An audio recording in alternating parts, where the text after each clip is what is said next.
Baik pemirsa dimanapun Anda berada, kembali lagi di Coffee Morning RDK. Nah, kali ini sebelum kita lanjut berbicara tentang seperti apa keyakinan dan kesiapan pemerintah Provinsi Kepulauan Riau, wabil khusus nih Dinas Pariwisata Kepulauan Riau menyambut wisatawan mancanegara, kita ngobrol-ngobrol tentang perkembangan COVID yang ada di negara tetangga kita Singapura. Tentunya yang punya kapasitas ini Pak Bisri ya. Ya. Pak Bisri, seperti apa nih Pak informasi yang didapat terkait perkembangan COVID yang ada di tetangga sebelah Pak? Ya, untuk Singapura memang sejak tanggal awal September ya, minggu pertama September itu terjadi kenaikan yang tajam. Sampai dengan hampir 4.000 kasus per hari, sampai 5.000 kasus kemudian. Tapi sekarang memang udah mulai menurun. Tapi menurun memang selalu tidak bisa cepat. Ya, itu butuh waktu 3 bulan, 2-3 bulan itu. Udah pengalaman kita begitu. Nah kalau Malaysia sudah jauh lebih menurun lagi. Ya, Malaysia itu sekarang vaksinasinya juga sudah 80% lebih. Singapura juga sudah 80% lebih. Jadi kasus-kasus yang meningkat di Singapura ini terutama kan karena ada di kalangan yang bekerja di dormitory, ya. Ada beberapa kalangan yang mungkin juga belum divaksin. Ya, kemudian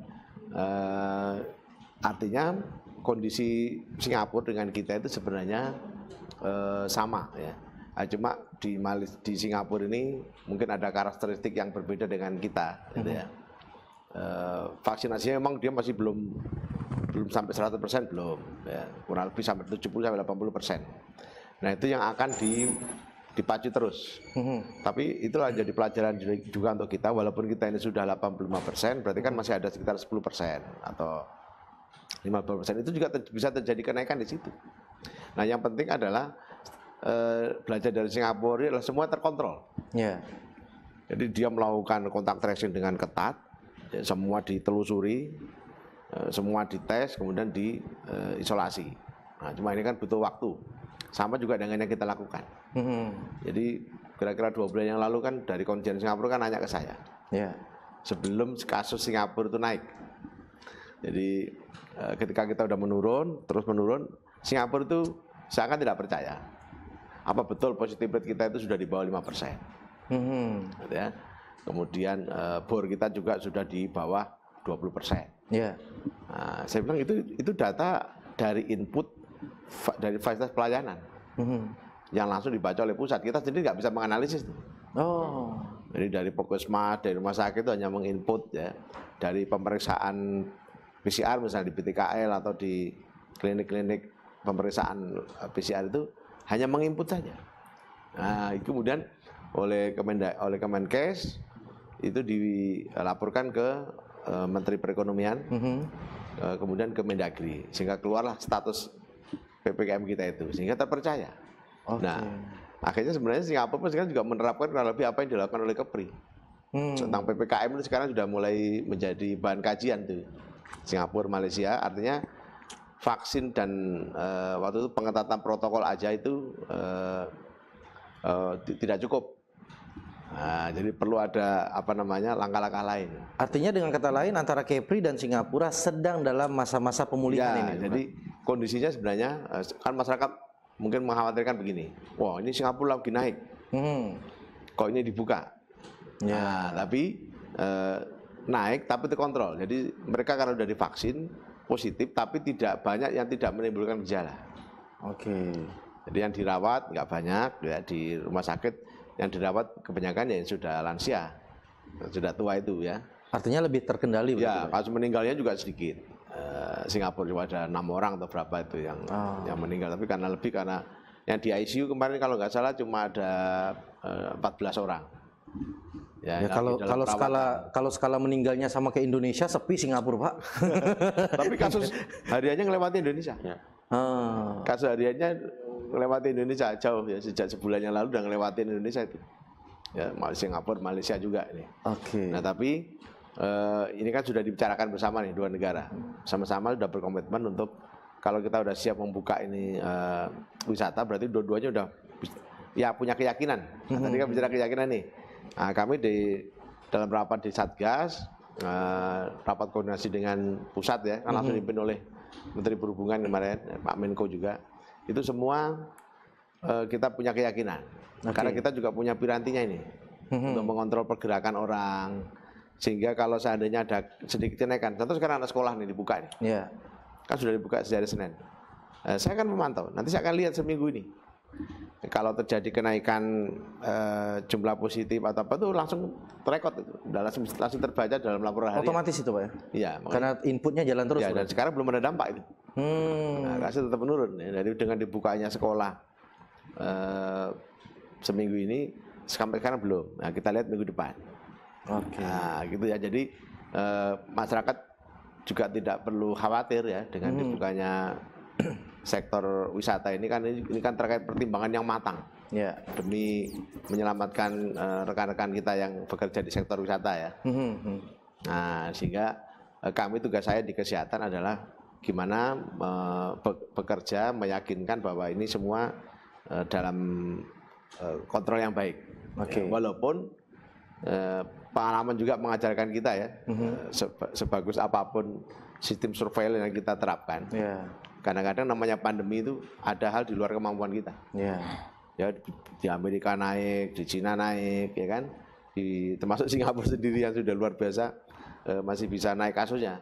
Tapi yang penting adalah fatality rate. Kasusnya bisa naik, tapi tingkat kefatalannya yang menurun. Nah, itu yang harus dipahami oleh masyarakat, bukan berarti nggak ada kasus. Kan selalu saya bilang vaksin tidak mencegah penularan. Vaksin hanya membantu meningkatkan daya tahan tubuh kita untuk fight melawan virus ini, sehingga tidak punya gejala ataupun kalau gejala ringan, tapi bisa tertular. Nah, makanya perlu protokol kesehatan tadi. Artinya kondisi tingkat kefatalan yang ada di Kepri sudah sangat menurun. Ya, betul. Oke, baik. Ya. Pak Buralimar, tadi kita dengar paparan dari Pak Bisri, sebegitu yakin tentang penanganan COVID, perkembangan COVID. Nah, ketika kita bicara keyakinan, kesiapan, seperti apa nih Pak tentang wacana travel bubble yang ada di Kepri? Karena kalau kita tarik mundur, banyak wacana-wacana Pak Ansar Ahmad, dalam hal ini Gubernur Kepulauan Riau, yang belum terrealisasi. Katakanlah motor untuk RT RW belum ada, labuh jangkar ternyata masih belum terlaksana, jembatan Batam Bintan juga anggarannya masih belum ada di pusat. Ini seperti apa nasib travel bubble yang ada di Kepri? Jangan-jangan endingnya prank juga nih kepada masyarakat nih Pak. Ini travel bubble bukan program pemerintah provinsi, itu perlu dipahami. Travel bubble adalah program pemerintah pusat yang kita laksanakan di daerah dan kita fasilitasi di daerah. Saya sebutkan di awal, Bali, Batam, Bintan, itu program pemerintah. Karena tempatnya berada di Bali, Bintan, Bintan dan Batam, ya Kepri mau tak mau kita ikut bergerak, ikut membantu fasilitasi program yang akan dilaksanakan, diterapkan oleh pemerintah pusat. Karena ini kewenangannya berada di pemerintah pusat. Kita hanya bisa memberikan informasi, saran, usul dan lain-lainnya terhadap penerapan travel bubble ini. Itu perlu dipahami. Kita terus menerus, karena kita kalau tidak bergerak lebih lagi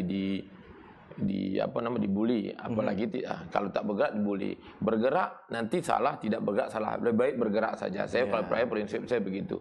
Sampai di mananya, dan kita sudah bahas berkali-kali dengan kementerian lembaga. Saya rasa lebih dari 20 kali kita Zoom meeting, pertemuan di Batam, di Bintan, kemudian peninjauan dari kementerian lembaga, persiapan protokol kesehatannya baik di Batam, di Bintan, itu luar biasa. Terutama di Lagoy, Bintan itu semua sudah ada mereka.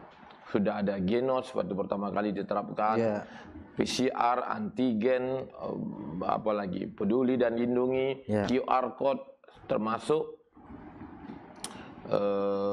Blue Pass itu. Jadi kita betul-betul fight itu, melawan mempersiapkan diri agar wisatawan masuk, karena kita mempertahankan posisi kita sebagai pintu gerbang kedua setelah Bali. Jadi kita optimis terus. Kalau masalahnya tidak sampai sekarang terrealisasi, itu kewenangannya berada di pusat. Kalau kewenangannya berada di daerah, hari ini juga kita bisa buka. Itu kewenangan masuk wisatawan itu kan di pusat. Jadi perlu dipahami, dan kita sentiasa expose publish bukan berarti kita ini euforia, tapi kita ingin pemerintah pusat mendengar suara kita, suara Kepri. Karena devisa terbesar di Indonesia itu, devisa terbesar itu nomor 2 ada pariwisata, nomor 1 sawit kan. Nah, pariwisata itu yang tulang punggungnya adalah Bali, Batam, Bintan. Pemerintah Bali, Batam, Bintan itu pemerintah pusat tahu hal tersebut. Makanya kita kejar Batam dan Bintan, terutama Batam sebetulnya, termasuk sebagian dari Bintan. Makanya kita kejar terus-menerus, kita lakukan pembenahan. Apa persyaratan yang dimaui Singapura juga kita penuhi sedikit-sedikit. Apa yang dimaui pemerintah pusat dari BNPB, dari kesehatan, kita penuhi. Kita harus buka. Saya bilang ke teman-teman asosiasi, jangan sampai tiarap. Kita bergerak terus, kreatif, inovatif, dan produktif. Kalau kita terlalu banyak di rumah, kita tidak dapat apa-apa. Rezeki harus kita jemput. Yang datang, rezeki yang datang itu seperti Kiai Haji Bisri, rezekinya datang. Orang-orang soleh gitu. Orang-orang setengah soleh kayak kita, rezekinya harus dijemput gitu. Betul. Jadi itu Mas Yohan, Bang Yohan. Jadi kita harus bergerak terus. Apa program pemerintah pusat kita kejar. Jadi dengan adanya pandemi COVID ini kita main kayak naik mobil aja. Kadang-kadang kita mainkan rem, kadang-kadang gas. Kalau saya sekarang terus terang aja saya gas itu. Saya gas aja. Biar aja yang ngeremnya Pak Bisri gitu. Nah, itu aja. Betul, kenapa? Kita dibekali atau diamanahkan zaman pandemi adalah menaikkan pertumbuhan ekonomi dan pemberdayaan masyarakat. Pertumbuhan ekonomi di sektor pariwisata kalau naik, semua sektor itu pasti naik. Berdampak semua karena sektor pariwisata memberikan pertumbuhan kepada kontribusi kepada sektor lain. Pemberdayaan masyarakat, saya bikin sekarang acara-acara semua instansi pariwisata nih, seniman, MC, vendor-vendor, mall, semua kita kasih peran untuk satu event sama-sama walaupun kecil gitu. Jangan sampai kendor gitu. Kalau dia kendor nanti kita salahkan ya mana peran pemerintah, itu yang kita tak mau gitu. Kalau yang ngegasnya Pak Buralimar, yang ngeremnya Pak Bisri, tentu bensinnya juga harus ada kan Pak? Bensinnya ada. Ngegas bensin nggak ada, dorong jadinya Pak. Bensinnya rem lebih banyak nih. Minyak rem. Pertanyaan sederhana Pak, kalau memang sebegitu yakin dan sebegitu siapnya Dinas Pariwisata Kepulauan Riau, pertanyaan sederhana berikutnya tuh kapan Pak pintu itu dibuka Pak? Ya itu tadi, kalau kewenangannya berada di pusat, kita nunggu pusat. Kita mau secepatnya, kan rencana kemarin itu bulan Oktober nih dibuka secara parsial, misalnya seminggu 50 atau 100 orang. Mungkin kena Singapura lagi naik COVID-nya ya, pertumbuhan COVID-nya. Jadi mungkin terkendala dalam hal ini. Jadi MOU yang telah kita persiapkan pemerintah pusat melalui Kementerian Luar Negeri itu belum dibahas intensif ke pemerintah Singapurnya. Karena kita tahu yang mengurus pariwisata di Singapura bukan pemerintah. Pemerintah itu urusan pariwisata berada di Kementerian Perdagangan. Yang ngurus pariwisata itu lebih banyak unsur swastanya. Jadi ini memang kita adakan terus-menerus pembahasan. Maka dibantu juga oleh Pak Dubes RI di Singapura gitu. Pembahasan sampai hari ini juga bahas. Saya tidak perlu expose, tapi kita berbuat terus. Ya makanya mudah-mudahan ada kabar baik yang untuk Kepri. Kalau soal dibuka, karena nanti kalau janjikan nanti memang udah ada nadanya dibuka bulan ini, ya mungkin kita geser di awal November mungkin terjadi nanti. Karena pintu bandara untuk Kepri, Batam dan kalau salah RAF sama Bali sudah dibuka untuk 19 negara itu. Hanya saja beda Bali sama Batam lah, kita Nadiem lah. Tidak ada turisnya yang direct flight. Kalau Bali itu dari seluruh negara masuk langsung ke Ngurah Rai itu. Kalau Batam itu charter flight. Nah ini kita kejar juga charter flight. Tapi untuk sementara kita kejar dulu ferinya. Jadi spesifik. Jadi Bali dengan Batam tidak bisa disamakan seperti itu. Pelan tapi pasti Pak. Pelan tapi pasti. Saya yakin optimis. Maka doa, usaha dan doa itu harus kita laksanakan. Jadi mari kita sama-sama lah. Ya yakinlah insya Allah. Kalaupun tidak, kalau kita berharap 10, satu itu pasti terlaksana gitu. Namanya aja zaman pandemi. Tapi kalau zaman normal tidak ada masalah nih. Mungkin kita bisa 2,8 2019 kemarin turis kita bisa 5 juta nih. Kalau untuk saat sekarang ini orang Singapura itu travel agent termasuk kawan-kawan di Malaysia. WA terus, kapan buka? Bukan kita mau ke sana, mereka mau ke Kepri itu.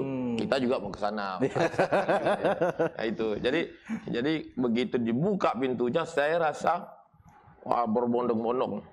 Kalau orang Malaysia bilang melugu nanti, melugu. Nah, itu.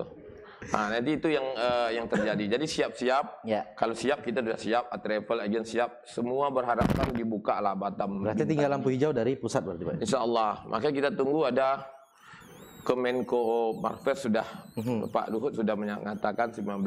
Mungkin kita dapat pernyataan Pak Menko Perekonomian lah. Kalau tak salah Pak Menko Perekonomian bertanggung jawab masalah di Kepri itu pertumbuhan ekonominya. Gitu. Baik. Pemirsa, ini semakin menarik diskusi kita. Tapi kita akan berbicara tentang Singapura. Beberapa hari yang lalu, Gubernur Provinsi Kepulauan Riau meminta Singapura memberikan diskresi khusus untuk Kepri. Sebagaimana kita ketahui, sesuai pasal 1 angka 9 Undang-Undang Nomor 30 Tahun 2014 tentang administrasi pemerintahan, bahwa diskresi adalah keputusan dan atau tindakan yang ditetapkan atau dilakukan oleh pejabat pemerintah untuk mengatasi persoalan konkret yang dihadapi.